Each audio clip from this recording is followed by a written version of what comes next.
அன்பான தேவ பிள்ளைகள் எல்லோருக்கும் இயேசு கிறிஸ்துவின் நாமத்தில் என்னோட வாழ்த்துக்களை தெரிவித்துக் கொள்கிறேன். என்னுடைய பெயர் ஹெகின் ஜான். பிதாவாகிய தேவனாலும் கர்த்தராகிய இயேசு கிறிஸ்துவினாலும் உங்கள் எல்லோரோட வாழ்விலும் கிருபையும் சமாதானமும் உண்டாவதாக என்று சொல்லி உங்களை வாழ்த்துவதிலே நான் மிகுந்த மகிழ்ச்சி அடைகிறேன். தேவ பிள்ளைகளே, நாம் இந்த 2023 ஆண்டிற்கு கர்த்தர் நமக்கு கொடுத்திருக்கிற வாக்குத்தத்தமாகிய ஏசாயா 51 3வது வசனத்திலிருந்து முதல் பாகமாகிய கர்த்தர் சீயோனுக்கு ஆறுதல் செய்வார் என்ற அந்த சத்தியத்தை நாம் இந்த நாட்களிலே தியானித்து வருகிறோம். குறிப்பாக எப்படி கிறிஸ்துவுக்குள் நாம் ரட்சிப்பின் மூலம் ஒரு புது சிருஷ்டியாய் மாற்றப்பட்டு அதன் மூலம் பழையவள் ஒளிந்து போயின, எல்லாம் புதிதாயின என்று சொல்லுகிற இந்த ரட்சிப்பின் நாள் வருகிற இந்த ஒரு பெரிய வாழ்க்கை மாற்றத்தை குறித்து அந்த சத்தியத்தை நாம் தொடர்ந்து அதை குறித்து ஆழமாக என்ன செய்கிறோம், தியானித்து வருகிறோம். நாம் குறிப்பாக பார்த்து வருவது என்னது, இந்த சத்தியங்களை தியானிக்க பாருங்கள் தேவ பிள்ளைகளே, இது நம்முடைய உள்ளத்திலே பெரிய ஆறுதலை என்ன செய்கிறது, உண்டு பண்ணுகிறது. பாருங்கள், குறிப்பாக நாம் கடந்த வாரத்தில் எப்படி கர்த்தர் நமக்கு பயத்தின் ஆவியை கொடாமல் இப்பொழுது ஒரு விசுவாசத்தின் ஆவியை கொடுத்திருக்கிறார். ஆதலால் இப்பொழுது ஆண்டவருடைய வார்த்தையின் சத்தியங்களை விசுவாசிப்பதற்கு தடையாக இருக்கிற அந்த பயத்திலிருந்து கர்த்தர் நம்மை விடுவித்து இப்பொழுது அவரோட வார்த்தைகளை விசுவாசிக்கக்கூடிய ஆற்றலினால் நம்மை நிரப்பியிருக்கிறார் என்று சொல்லி நாம் கடந்த வாரத்தில் தியானித்தோம். தேவ பிள்ளைகளே, இந்த வாரத்திலும் நாம் தொடர்ந்து நாம் தியானிக்க போகிறோம். இப்பொழுது ரோமர் 8 வசனத்துக்கு நாம் திருப்பிக் கொள்வோம். பாருங்கள், வேதத்திலே ரோமர் 8 வசனத்துக்கு நம்ம திருப்பிக் கொள்ளலாம். கிறிஸ்து இயேசுவினாலே ஜீவனுடைய ஆவியின் பிரமாணம் என்னை பாவம் மரணம் என்பவைகளின் பிரமாணத்தில் நின்று விடுதலையாக்கின்றேன். பாருங்கள் தேவ பிள்ளைகளே, இங்கே ரட்சிப்பின் மூலம் நமக்கு உண்டாயிருக்கிற ஒரு மாபெரும் விடுதலையை குறித்து இங்கே வேதம் நமக்கு பேசுகிறது. என்ன சொல்லுகிறது, கிறிஸ்து இயேசுவினாலே ஜீவனுடைய ஆவியின் பிரமாணம். அதாவது பாருங்கள் தேவ பிள்ளைகளே, இயேசு சிலுவையிலே உண்டாக்கி வைத்த ரட்சிப்பை இப்பொழுது பரிசுத்த ஆவியானவர் தான் நம்முடைய வாழ்க்கையில் என்ன செய்கிறார், அதை மாம்சமாக்குகிறார், நிறைவேற்றுகிறார். அப்போது இந்த கிறிஸ்து இயேசுவுக்குள் பரிசுத்த ஆவியானவர் மூலம் இப்போ பாருங்கள் அந்த ரட்சிப்பினுடைய பலன் இப்பொழுது நமக்குள்ளே பாருங்கள் ஆவியானவர் அதை நிறைவேற்றீர்கள். நீங்கள் எப்பொழுது இயேசுவே ஆண்டவர் என்று கூப்பிட்டீர்களோ அப்பொழுது பாருங்கள் இந்த பரிசுத்த ஆவியானவர் நம்முடைய இருதயத்துக்குள்ளே என்ன செய்கிறார், ஊற்றப்படுகிறார். அப்போது பரிசுத்த ஆவியானவர் நமக்குள்ளே வருகிறது மூலம் பாருங்கள் தேவ பிள்ளைகளே, நாம் கிறிஸ்துவுக்குள் புது சிருஷ்டிகளாய் மாற்றப்படுகிறோம். பழையகள் ஒளிந்து போயினா எல்லாம் என்னது, புதிதாகிறது.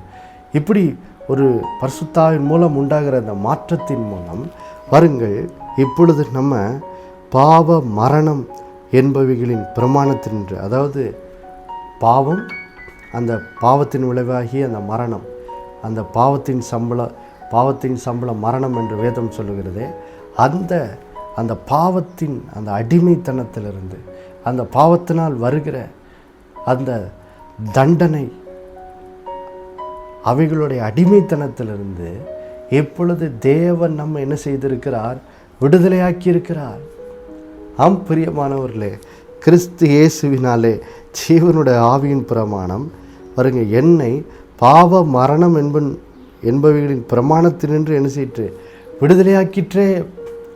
நீங்கள் விடுதலையாயிருக்கிறீர்கள் என்று வேதம் என்ன செய்கிறது, சொல்லுகிறது. பாருங்கள், அப்போது பாருங்கள் தேவ பிள்ளைகளே, இன்றைக்கு நீங்கள் விடுதலையாக்கப்பட்டவர்கள் என்ற சத்தியத்தை நீங்கள் உங்களுடைய இருதயத்தில் என்ன செய்ய வேண்டும், பதிக்க வேண்டும். பாருங்கள், கடந்த வாரத்தில் நம்ம ஒரு சத்தியத்தை இருதயத்தில் பதித்தோம். அது என்னது, இப்பொழுது எனக்குள் பயத்தின் ஆவி இல்லை, எனக்குள்ள என்னது விசுவாசத்தின் ஆவி இருக்கிறது என்று சொல்லி நாம் பார்த்தோம்.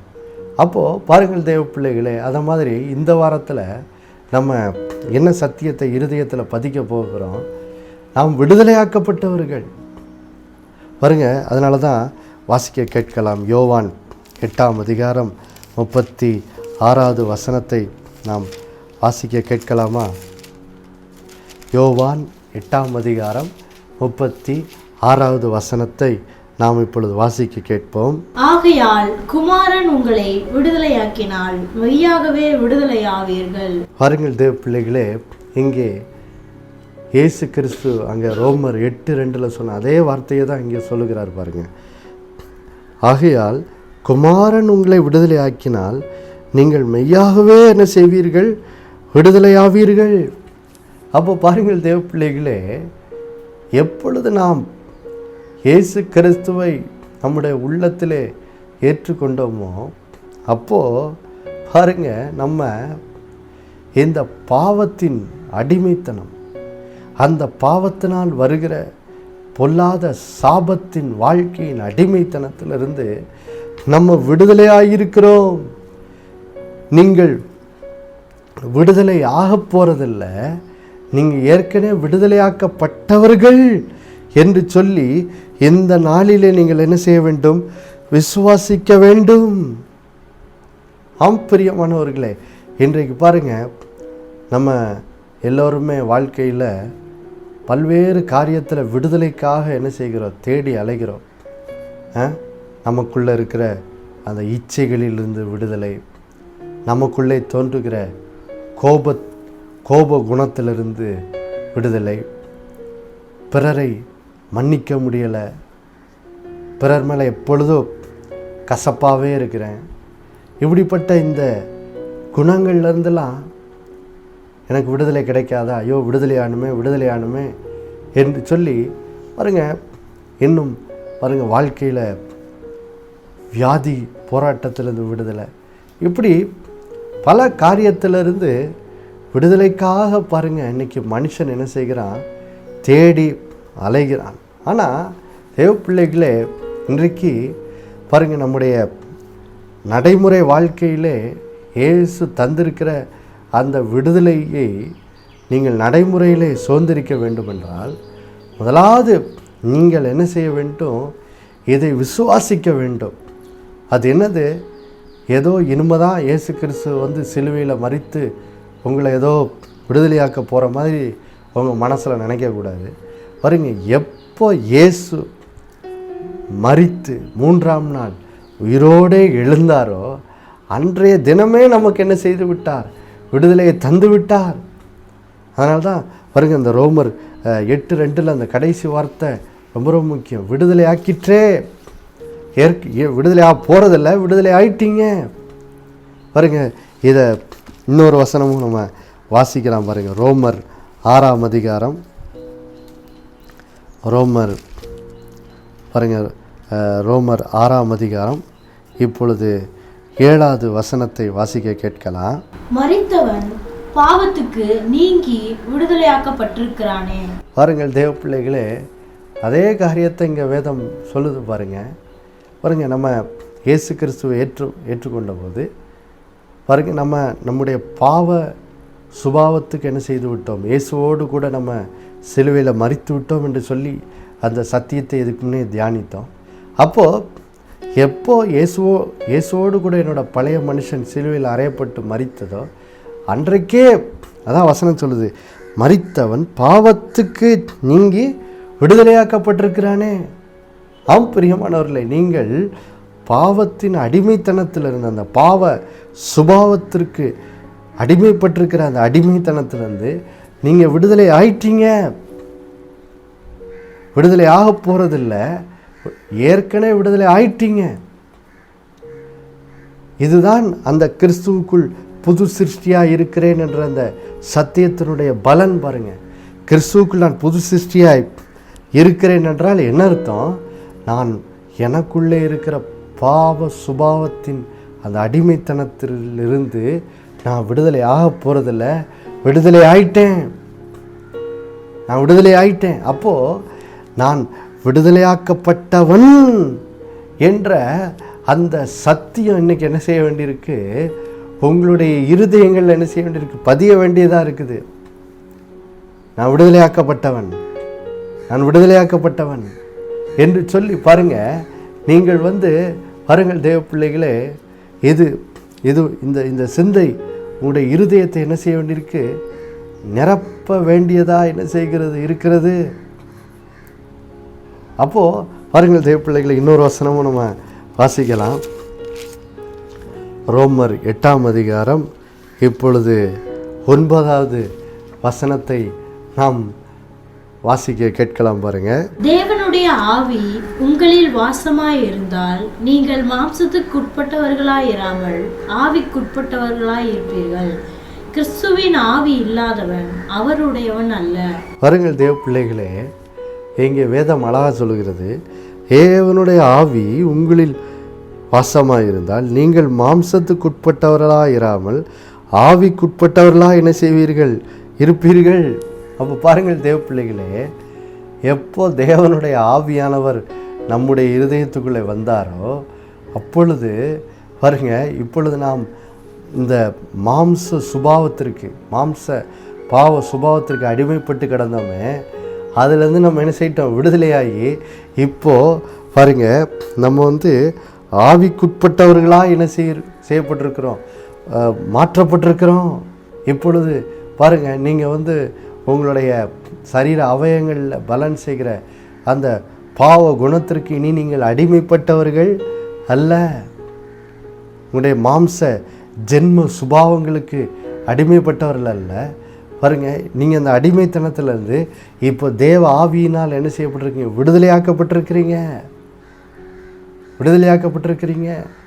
அப்போது பாருங்கள் தேவ பிள்ளைகளே, நீங்கள் இந்த இந்த இந்த சத்தியத்தை இருதயத்தில் ஆழமாக என்ன செய்ய வேண்டும், பதிக்க வேண்டும். பாருங்கள், நான் விடுதலையாக்கப்பட்டவன், நான் விடுதலையாக்கப்பட்டவன், நான் விடுதலையாக்கப்பட்டவன், நான் விடுதலையாக்கப்பட்டவன் என்று சொல்லி பாருங்கள், இந்த சத்தியத்தின் ஒரு அந்த அந்த அந்த அறிவு உங்களுக்குள்ளே ஒரு உயிரோட்டம் நிறைந்ததாக என்ன செய்ய வேண்டும், இருக்க வேண்டும். பாருங்கள், இந்த வார்த்தைகள் உங்களுக்குள்ளே ஜீவனுள்ளதாய் இருந்து உங்களுக்குள்ளே கிரியை செய்யும் போது தான் பாருங்கள் தேவ பிள்ளைகளே, நம்மை அடிமைப்படுத்துகிற எந்த காரியத்திலிருந்தும் நம்ம உடனே பாருங்கள் அதிலேருந்து அதன் மேலே நம்ம என்ன செய்ய முடியும், ஜெயம் எடுக்க முடியும்.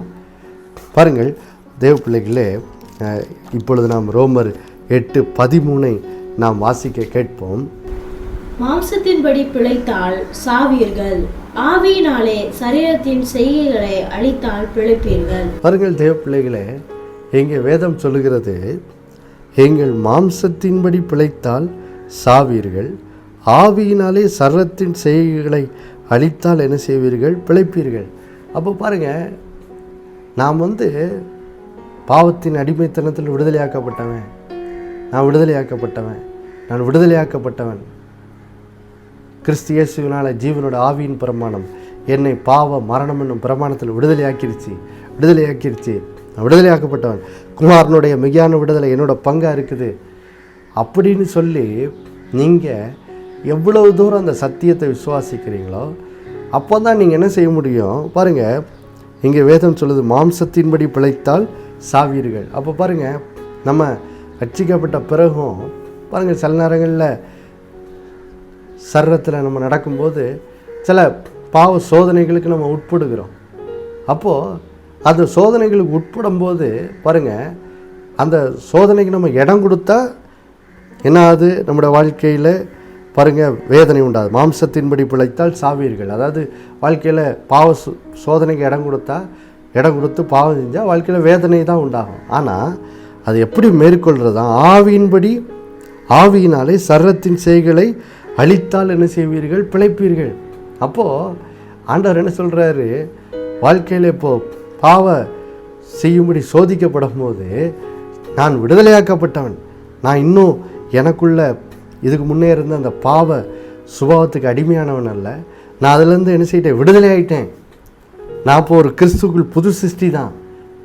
நான் பாவ சுபாவத்தின் அது அடிமைத்தனத்திலிருந்து விடுதலையாயிடுச்சு. நான் விடுதலையாக்கப்பட்டவன், மெய்யாகவே இயேசு என்னை விடுதலையாக்கியிருக்கார், குமாரன் விடுதலையாக்கியிருக்கிறார் என்ற அந்த சத்தியம் நம்மளை நிரப்பும் போது என்ன ஆகுது, இப்போ பரிசுத்த ஆவியின் மூலம் பாருங்கள், அந்த பாவ சோதனைக்கு நம்ம நம்ம நம்ம சந்திக்கும் போது உடனே பாருங்கள் அதை மேற்கொள்கிறது எளிதாகிடுது.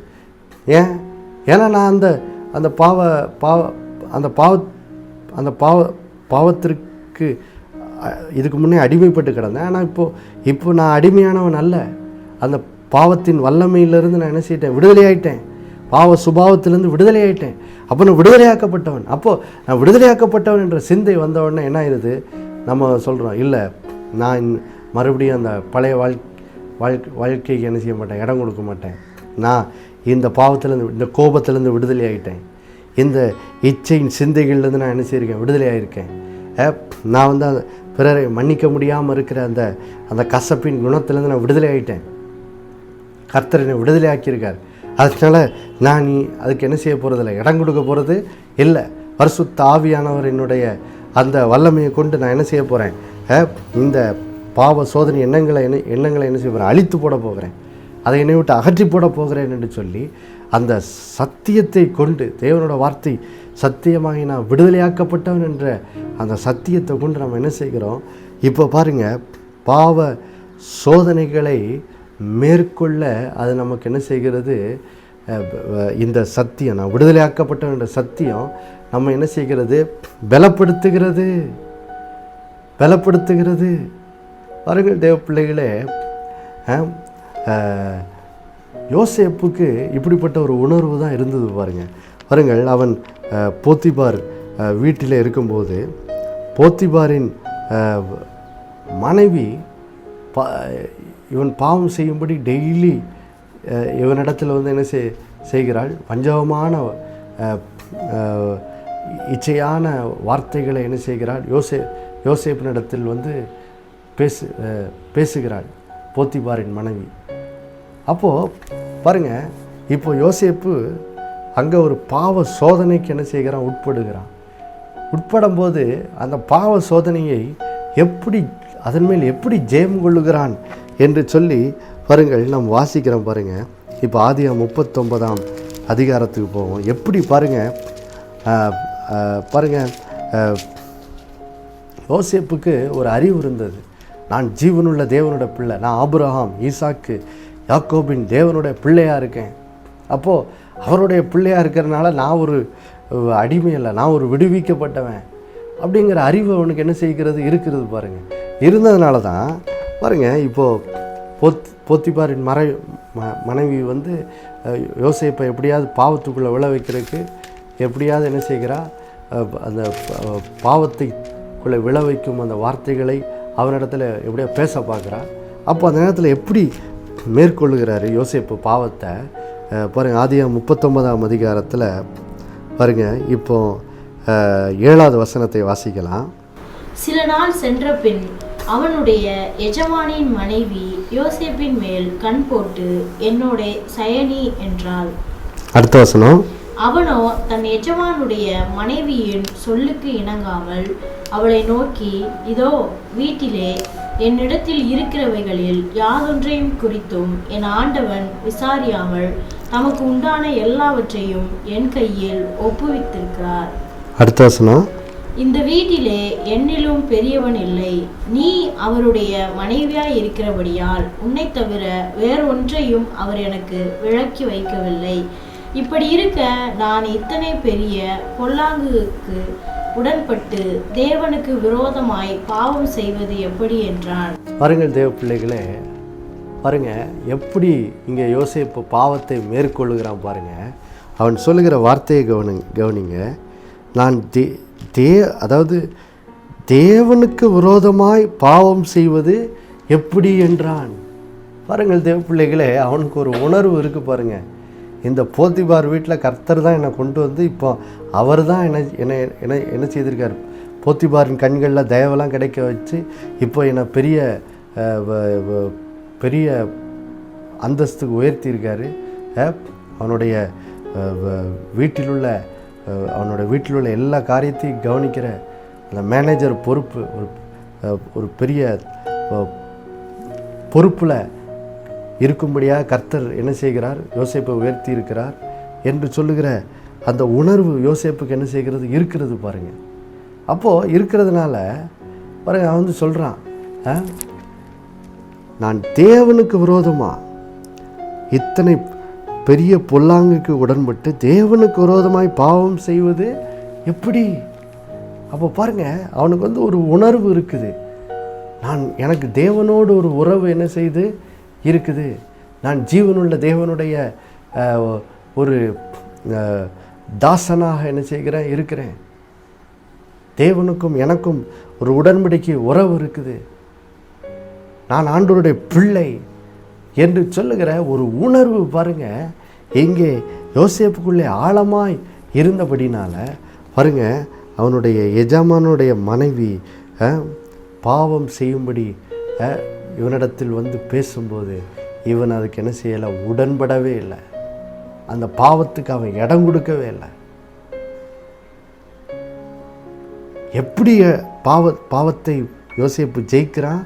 இந்த அறிவு தான், நான் தேவனுடைய ஜீவனுள்ள தேவனோடு எனக்கு ஒரு உறவு இருக்குது. நான் அவருடைய தாசன். அவர் எனக்கு ஆண்டவராக என்ன செய்கிறார்? இருக்கிறாரு. அப்போது நான் தேவனுக்கு விரோதமாக என்ன செய்ய மாட்டேன்? பாவம் செய்ய மாட்டேன் அப்படின்னு சொல்லி பாருங்கள் தேவ பிள்ளைகளே, இந்த தேவனை குறித்த அந்த அறிவு தான் யோசேப்பு பாருங்கள் பாவத்தில் விழாமல் அவன் பாவத்தை விட்டு விலகி ஓடவும் அந்த பாவ சோதனைகளை மேற்கொள்ளவும் யோசேப்புக்கு என்ன செய்கிறது? உதவி செய்கிறது பாருங்கள். அப்போ பாருங்கள் தேவ பிள்ளைகளே, இன்றைக்கும் கூட நம்முடைய வாழ்க்கையில் பாருங்கள், இந்த செல்ஃபோன் நம்ம அன்றாட பயன்படுத்துகிறோம் அல்லது டிவி பார்க்குறோம். அப்போ பார்க்கும்போது சில நேரங்களில் பாருங்கள் சில அசுத்த காரியங்களை பார்ப்பதற்கு பாருங்கள் சில சோதனைகள் வரலாம். ஆனால் வரும்போது எப்படி அந்த பாவ சோதனைகளை எப்படி ஜெயிக்கிறது? அல்லது பாருங்கள் தேவையில்லாத காரியங்கள் பாருங்கள் சில பேர் பாருங்கள் எப்போ பார்த்தாலும் இந்த சண்டை போடுற காரியங்களே பார்த்துட்டு இருப்பாங்க. அல்லது பாருங்கள் சிலர்லாம் டிவியில் ட்ராமாக்களை பார்ப்பாங்க. அந்த ட்ராமாவில் பார்த்தீங்கன்னா எப்போ பார்த்தாலும் பகை, எப்போ பார்த்தாலும் எப்படி ஒருத்தர் இன்னொருத்தரை எப்படி கவுக்கிறது, எப்படி இன்னொருத்தருக்கு தீமை செய்வது, இப்படிப்பட்ட காட்சிகள் கொண்ட காரியங்களை தான் நிறையா பார்ப்பாங்க பாருங்கள். அப்போது இப்படிப்பட்ட காரியங்களை பாருங்கள் பார்க்கும்படியாக நம்முடைய மாம்சம் நம்மளை ஈஸியாக என்ன செய்யுது? இழுக்குது. அப்போ எப்படி அதை மேற்கொண்டு அதை வந்து சுவிட்ச் ஆஃப் பண்ணுறது? எப்படி அந்த சேனலை மாற்றுறது? அதை பார்க்க மாட்டேன்னு சொல்லி எப்படி நம்ம வந்து அது அந்த மாதிரி காரியங்களுக்கு எப்படி விலகி ஓடுவது? இப்படி தான் பாருங்கள். நீங்கள் இன்றைக்கு நல்லா தெரிஞ்சுக்கணும், இதுக்கு முன்னே நம்மை பாவத்துக்கு அடிமைப்படுத்திய அந்த பாவ சுபாவம், அந்த பாவத்தின் வல்லமை, அதிலிருந்து நீங்கள் விடுதலையாக்கப்பட்டிருக்கிறீர்கள். இப்பொழுது நீங்கள் விடுதலையானவர்கள். நீங்கள் கிறிஸ்துவுக்குள் ஒரு புது சிருஷ்டி. பழையவைகள் ஒளிந்து போயின, எல்லாம் என்ன ஆயிடுச்சு? புதிதாயிடுச்சு. அப்போது இன்றைக்கு நீங்களும் பாருங்கள் இப்படிப்பட்ட அசுத்தமான காரியங்களை பார்ப்பதற்கு பாருங்கள் சோதிக்கப்படும் போது நீங்களும் சொல்லணும், நான் தேவனுடைய பிள்ளை, இயேசு கிறிஸ்துவின் மூலம் நான் தேவனுடைய பிள்ளையாக இருக்கேன். அதனால் இப்போ நான் வந்து பாவ வாழ்க்கையின் அடிமைத்தனத்திலேருந்து நான் விடுதலையாக்கப்பட்டவன். அப்போ நான் விடுதலையாக்கப்பட்டிருக்கனால நான் இந்த அசுத்தமான காரியத்தை பார்ப்பதற்கு வருகிற இந்த சோதனைக்கு நான் என்ன செய்ய மாட்டேன்? உடன்பட மாட்டேன், இடம் கொடுக்க மாட்டேன். இயேசுவின் நாமத்தில் இந்த மாதிரி இந்த பாவ எண்ணங்களை என்னை விட்டு அகன்று போன்னு சொல்லி நான் இயேசு கிறிஸ்துவின் மூலம் விடுதலையாக்கப்பட்டவன் என்று சொல்லி பாருங்கள் அதை விசுவாசித்து பாருங்கள், நீங்கள் பாவ சோதனைகளை மேற்கொள்வதற்கு இந்த சத்தியங்கள் நமக்கு என்ன செய்கிறது? இந்த பிரயோஜனமாக என்ன செய்கிறது? இருக்கிறது பாருங்கள். அப்போ பாருங்கள் தேவ பிள்ளைகளே, இந்த நாளிலே நீங்கள் நன்றாக தெரிந்து கொள்ளுங்கள், நீங்கள் விடுதலையாக்கப்பட்டவர்களாக இருக்கிறபடினால் நீங்களும் ஒருவேளை யோசேப்பை போல பாவம் செய்வதற்கு சோதிக்கப்படும் போது பாருங்கள் சொல்லுங்கள், நான் தேவனுக்கு விரோதமாக இந்த பாவத்தை செய்வது எப்படி அப்படின்னு சொல்லி பாருங்கள். யோசேப்பை போல அந்த பாவ சோதனைக்கு என்ன செய்யுங்க, விலகி ஓடுங்க. அந்த இடத்த விட்டு என்ன செய்யுங்க, விலகி ஓடுங்க. விலகி ஓடி பாருங்கள், பாவத்தை மேற்கொள்வர்களாய் வாழுங்கள். ஏனென்றால் குமாரன் உங்களை விடுதலையாக்கி இருக்கிறபடினால் நீங்கள் மெய்யாகவே விடுதலையாகி விட்டீர்கள். ஜெபிக்கலாமா? அன்புள்ள பரலோக பிதாவே, ஆண்டவராகிய இயேசுவின் நாமத்தில் உம்முடைய சமூகத்தில் வருகிறோமப்பா. நாளில் நீர் எங்களோடு பேசின உடைய அற்புதமான வார்த்தைகளுக்காய் ஸ்தோத்திரம். நாங்கள் விடுதலையாக்கப்பட்டவர்கள் ஆண்டவரே, நாங்கள் விடுதலையாக்கப்பட்டவர். நாங்கள் இன்னும் அடிமைகள் அல்ல, பாவத்திற்கு அடிமைகள் அல்ல. நாங்கள் பாவத்தின் அடிமைத்தனத்திலிருந்து விடுதலையாயிட்டோம் ஆண்டவரே. இந்த நாளிலே இந்த சிந்தை அப்பா உம்முடைய பிள்ளைகளை நிரப்பட்டும். சேஷமாய் யாரெல்லாம் குடி பழக்கத்திற்கு அடிமைப்பட்டிருக்கிறார்களோ, யாரோட குடும்பங்கள்லாம் ஒருவேளை ஆண்டவரே வாலிபர்கள் போதை வஸ்துக்கள் அடிமைப்பட்டிருக்கிறார்களோ, ஆண்டவரே அவர்கள் இந்த நல்ல செய்தியை கேட்கட்டும். நான் இயேசு கிறிஸ்துவின் மூலம் விடுதலையாக்கப்பட்டவன் என்ற இந்த நல்ல செய்தி அவர்களுடைய ஆண்டவரே அவர்களுடைய இருதயத்தையும் மனதையும் நிரப்பட்டும் ஆண்டவரே. நிரப்புறது மூலம் ஆண்டவரை யாரெல்லாம் என்னென்ன பாவத்திலிருந்து விடுதலை பெற முடியாமல் அடிமைப்பட்டு கிடக்காங்களோ, அந்த பாவங்களிலிருந்துலாம் இந்த நாளிலிருந்து உம்முடைய பிள்ளைகள் விடுதலை அடைவார்களாக இயேசுவின் நாமத்தினாலே. குமாரன் விடுதலையாக்கினால் மெய்யாவை விடுதலையாவீர்கள் சொன்னீங்களே, அந்த மெய்யான விடுதலை உம்முடைய பிள்ளைகளுடைய வாழ்வின் பங்காய் மாறட்டும். எல்லா குடிப்பழக்கத்துக்கு அடிமைப்பட்டிருக்கிறவர்களுக்கு ஒரு விடுதலை இயேசுவின் நாமத்தில் உண்டாகட்டும். அந்த போதை வஸ்துக்கு அடிமைப்பட்டிருக்கிறவர்கள் இயேசுவின் நாமத்தில் ஒரு விடுதலை உண்டாகட்டும் ஆண்டவரே. பெரிய காரியங்களை செய்வீரா இந்த சத்தியத்தின் அறிவினால் ஆண்டவர். யோசேப்பை போல ஒவ்வொரு நாளும் உங்களுடைய பிள்ளைகள் சோதனைகளை ஜெயிக்கிறவர்களாய் வாழ உதவி செய்யுங்க. அப்படி செய்ததுக்காக நன்றி. இயேசுவின் நாமத்தில் வேண்டிக் கொள்கிறோம் நல்ல பிதாவே. ஆமேன். கர்த்தர் தாமே உங்களை ஆசீர்வதிப்பாராக. ஆமேன்.